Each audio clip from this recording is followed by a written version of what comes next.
உள்ளபடியே நடுவர் அவர்களே, மக்காவுக்கு, மதீனாவுக்கு, புனித ஜெருசலத்திற்கு, திருப்பதிக்கு, திருவரங்கத்திற்கு, சிதம்பரத்திற்கு இணையான ஒரு புண்ணிய தலம் இந்த வடலூர் என்று சொன்னால் அது மிகையாகாது.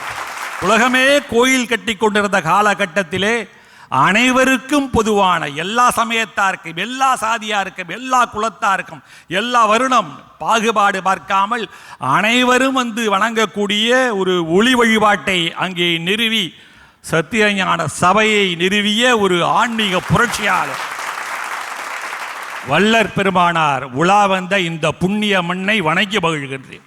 திரு வெங்கடேசன் அவர்கள் சொன்னார்கள், கோவலன் கண்ணகி வாழ்க்கை அது சுகமாக இருந்ததா? கோவலன் கண்ணகி கொஞ்ச காலம் வாழ்ந்தாங்க.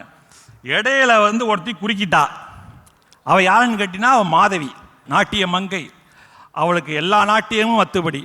கோவலன் மாதவியோடு வாழ்ந்த வாழ்க்கை சிறப்பான வாழ்க்கை. ஒரு இடத்த நான் சொல்கிறேன், இந்த இடத்துல போய் பாருங்கள், சிலப்பதிகாரத்தை படித்து பார்த்தீங்கன்னா தெரியும். கோவலனுக்கும் மாதவிக்கும் பிறந்த மணிமேகலைக்கு பெயர் சூட்டு விழா பூம்புகாரிலே நடக்கிறது.